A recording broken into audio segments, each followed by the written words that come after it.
سلام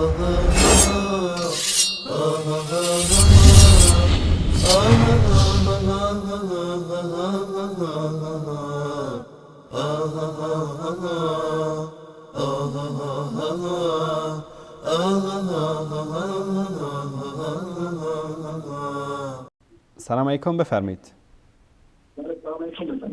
سلام، وقتتون بخیر. سلامت باشید.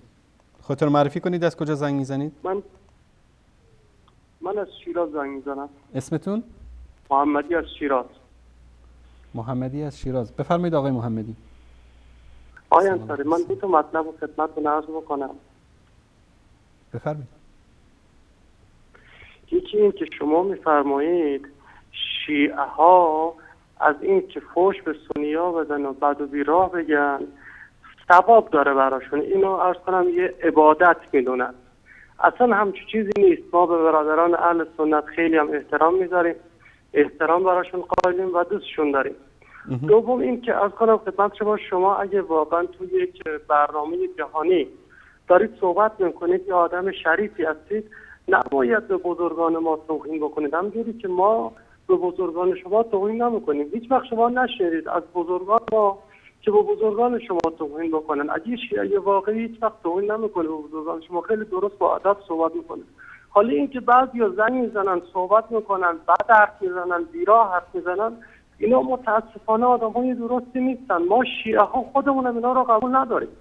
و شما بعید یه آدم تحصیل کرده ای که با یه تلویزیون جهانی داره صحبت میکنه اصلا با خامنه ای یا خمینی یا بزرگان ما توهین بکنید. از شما بعیده. من اصلا توقع نداشتم.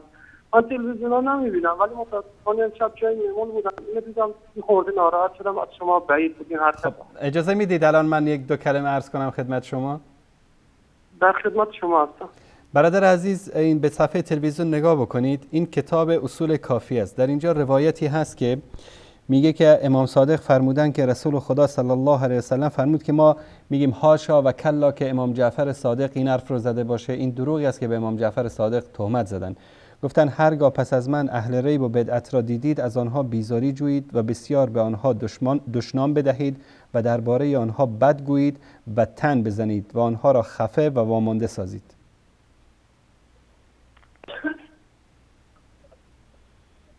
نظرتون چیه در این مورد؟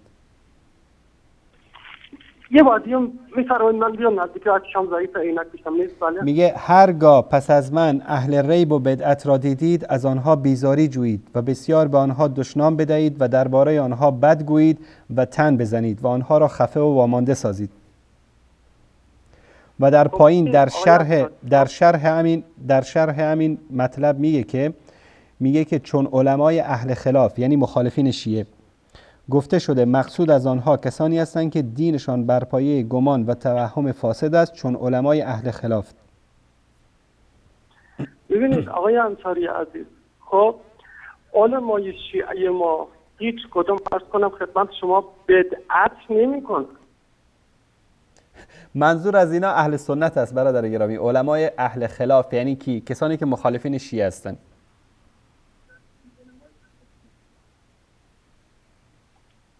متوجه شدید؟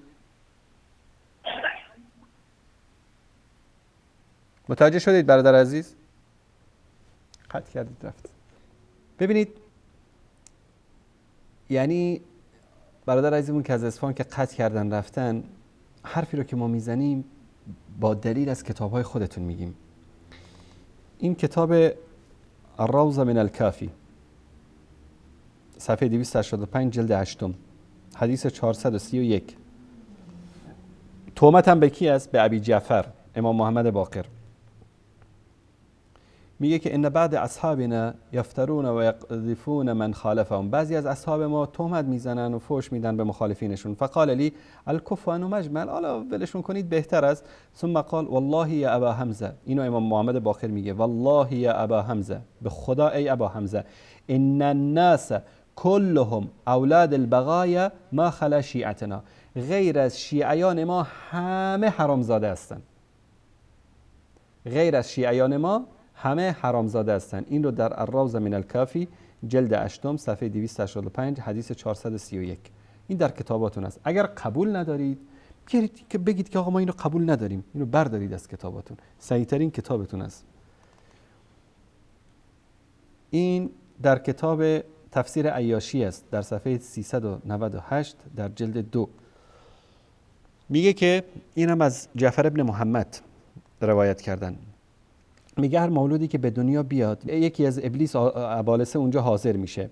اگر که از شیعیان باشه شیطان از اون دور میشه، یعنی حجابی بین او و شیطان قرار میگیره. و این لم یکن من شیعتنا، اگر از شیعیان ما نباشه این شیطان چیکار میکنه؟ انگشتش رو در شرمگاه این شخص قرار میده که اگر مرد باشه بعد از اون انسان معبون میشه و اگر زن باشه فاحشه میشه.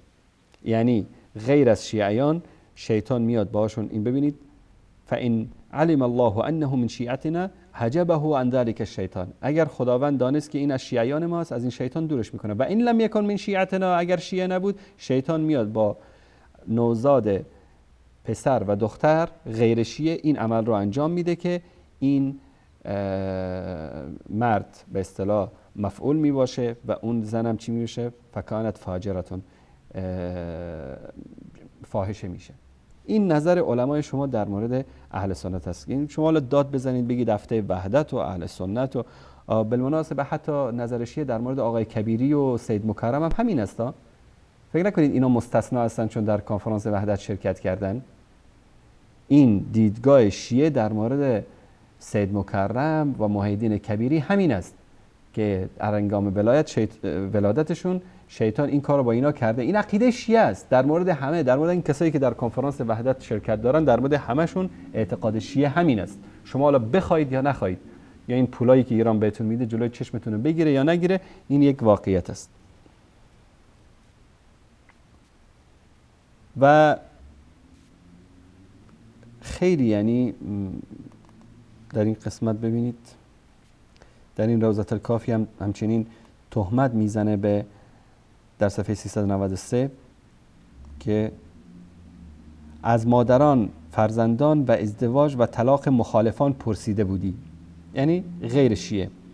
طلاق آنها بدون عده صورت میگیرد و ازدواجشان بدون ولی است. در دختر رشید باکره اذن پدر شرط است ولی آنها رعایت نمی کنند. مادران فرزندان آنها زانیه هستند تا وقتی که با آن عقیده باشند، یعنی تا وقتی سنی. ولی اگر کسی با مذهب شیعه را اختیار نماید توبه او پذیرفته می شود و ایمانش گمراهیش را و یقینش شکش را از بین می برد. غیر شیعه چی است؟ مادرانشون زانیه هستند، فرزندانی که از اونا میان. این در روضة الکافی ثقة الاسلام محمد ابن یعقوب کلینی کشف الله سره. اینم آدرس کتاب.